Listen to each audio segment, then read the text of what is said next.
Honours math কেয়ারের পক্ষ থেকে আমি মোহাম্মদ ইব্রাহিম হোসেন সকলকে জানাই আন্তরিক সালাম ও শুভেচ্ছা। আসসালামু আলাইকুম। পূর্বের ন্যায় আজকে আমরা ক্যালকুলেশন চ্যাপ্টার 15 লঘুকরণের উপর দ্বিতীয় ক্লাস সম্পূর্ণ করব। আজকের ক্লাস আমাদের cos nx dx এর লঘুকরণ সূত্র নির্ণয়। তাহলে আমরা প্রথমে এই cos nx dx এর লঘুকরণ সূত্র নির্ণয় করার জন্য প্রথমে আমরা ধরি in সমান cos nx dx। আমরা এর পূর্বের ক্লাসে sin nx dx এর লঘুকরণ নির্ণয় করার ক্ষেত্রে আমরা লিখেছিলাম যে sin x অথবা cos x এর লঘুকরণের ক্ষেত্রে ঘাতে -1 নিতে হবে। ঠিক একইভাবে তাহলে আমরা এখন cos ঘাতে কি নেব, -1 নিতে হবে। তাহলে এখানে ছিল nx, ঘাতে n-1 নিয়েছি। এই -1 আমাদের আউট করার জন্য আবার একটা কি করতে হবে, cos x নিতে হবে। তাহলে এখানে আমরা পেলাম cos n-1x cos x dx। তাহলে দুইটা x এর ফাংশনকে আমরা কি করব, uv মেথডে করব। তাহলে ঠিক আগের মতো আমাদের uv এর সূত্র কি ছিল, uv dx সমান u v dx মাইনাস সমাকলন d বাই dx u সমাকলন v dx ইন্টু dx। আচ্ছা, তারপরে আমাদের এখানে ইউ এবং ভি নির্দিষ্ট করার জন্য আমাদের সূত্র হচ্ছে এল আই এ টি ই। ঠিক একইভাবে এখানে আমাদের দেখেন, এটা আমাদের ইনভার্স ফাংশন আর এটা আমাদের কি ফাংশন, ত্রিকোণমিতি ফাংশন। তাহলে এই সিকোয়েন্সের আমরা বাম থেকে ডানে গেলে প্রথমে ইনভার্স পাচ্ছে, তারপরে ত্রিকোণমিতি পাচ্ছে। তাহলে ইনভার্সকে আমরা ইউ ধরবো, ত্রিকোণমিতিকে ভি ধরবো। তাহলে ইউভির সূত্রটা এখন যদি আমরা অ্যাপ্লাই করি, তাহলে cos n-1x এটাকে আমরা ইউ ধরলাম কারণ এটা ইনভার্স, আর এটাকে আমরা ভি ধরলাম কারণ ওইটা আছে আমাদের ত্রিকোণমিতি ফাংশন।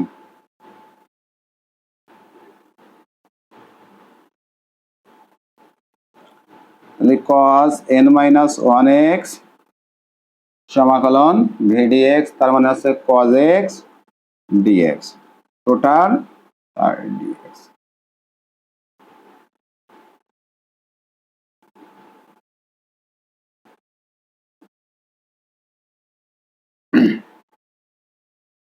তাহলে আমরা cos n-1x cos x রে যদি সমাকলন করা হয় তাহলে আমরা পাই পজিটিভ sin x।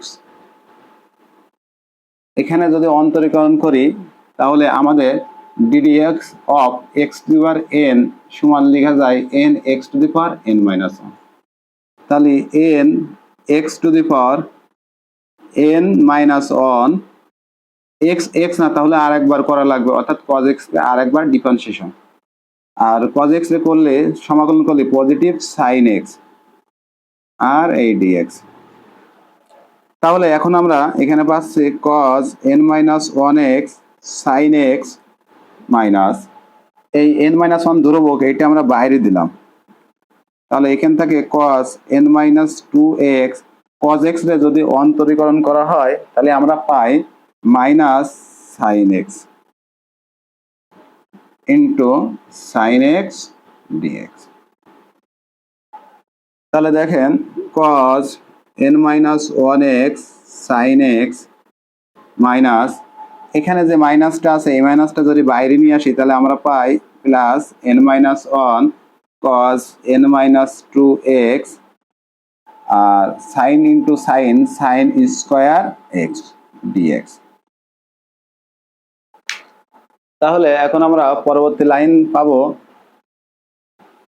আমাদের কিন্তু বাম সাইডে একটা in আছে বা in সমান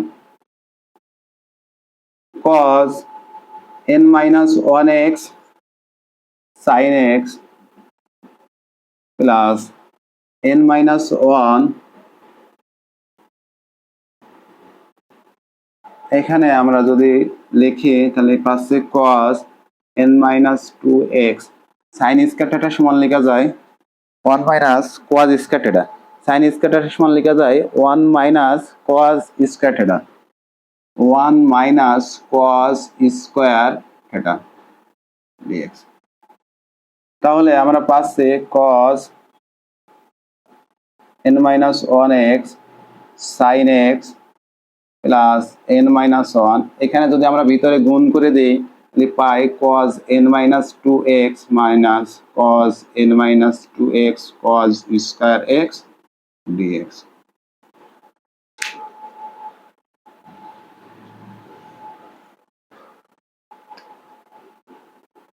cos n minus 1x sin x plus n minus 1 cos n minus 2x cos nx dx। ভিত্তি ভিত্তিক এক হলে পাওয়ারের পরে যোগ হয়, তাহলে আমরা পাচ্ছি cos nx dx। তাহলে এখন আমরা দেখি পরবর্তী line cos n minus 1x sin x এখানে যদি সমাকলনটা আমরা ভাগ করে দিই তাহলে আমরা পাই n minus 1 cos n minus 2x dx minus n minus 1 cos nx dx। আমাদের বাম সাইডে in আছে, তাহলে দেখেন in সমান আমরা লিখি cos n minus 1x sin x plus n minus 1। আমরা প্রথমে ধরেছিলাম যে আমাদের ধরা ছিল যে in সমান cos nx dx। তাহলে যখন এখানে ঘাতে n তখন এখানে n, তাহলে যদি আমি এখানে ঘাতে n minus 2 নেই তাহলে এখানে আমি পাবো in minus 2। বিষয়টা মনে হয় বোঝা গেছে। তাহলে এইটার সমান আমরা লিখতে পারি in minus 2। দেখেন এখানে আমাদের আছে একদম সেম জিনিস, তাহলে এইটার পরিবর্তে আমরা লিখতে পারি in minus 2 n minus। ঠিক একইভাবে এইটুক সমান আমরা লিখতে পারি in। আমার মনে হয় সবার বোধগম্য হয়েছে, বোঝা গেছে। এখন এই পাশে in আছে, এই পাশে in যুক্ত পদটা এক পাশে নিয়ে আসি, তাহলে in plus n minus 1 in সমান cos n minus 1x sin x plus n minus 1 in minus 2। তাহলে এই পাশ থেকে যদি in আমরা কমন নেই তাহলে পাই 1 plus n minus 1 সমান cos n minus 1x sin x plus n minus 1 in minus 2।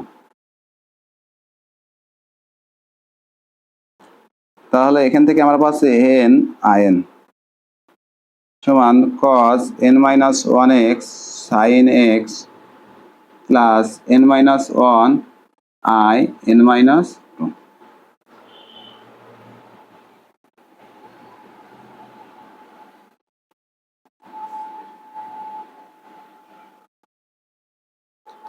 তাহলে এখন আমরা পরবর্তী লাইন in রেখে দিলাম, তাহলে এই nটা যদি এই পাশে পাঠাই তাহলে ভাগ হয়, cos n minus 1x sin x by n plus n minus 1 by n in minus 2। তাহলে এখন আমরা অতএব লিখতে পারি, অতএব in এর ভ্যালু কত ছিল? in সমান ছিল cos nx dx, cos nx dx সমান cos n minus 4x sin x by n plus n minus 1 by n in minus 2 সমান আমাদের ছিল cos n minus 2x dx। তাহলে আমাদের cos nx dx এর লঘুকরণ সূত্র প্রতিষ্ঠা হয়ে গেল। যদি আপনাদের এই ভিডিওটি যদি ভালো লেগে থাকে তাহলে লাইক, কমেন্ট ও শেয়ার করবেন। সকলকে আন্তরিক শুভেচ্ছা ও ভালোবাসা জানিয়ে শেষ করছি আজকের মতো। আসসালামু আলাইকুম।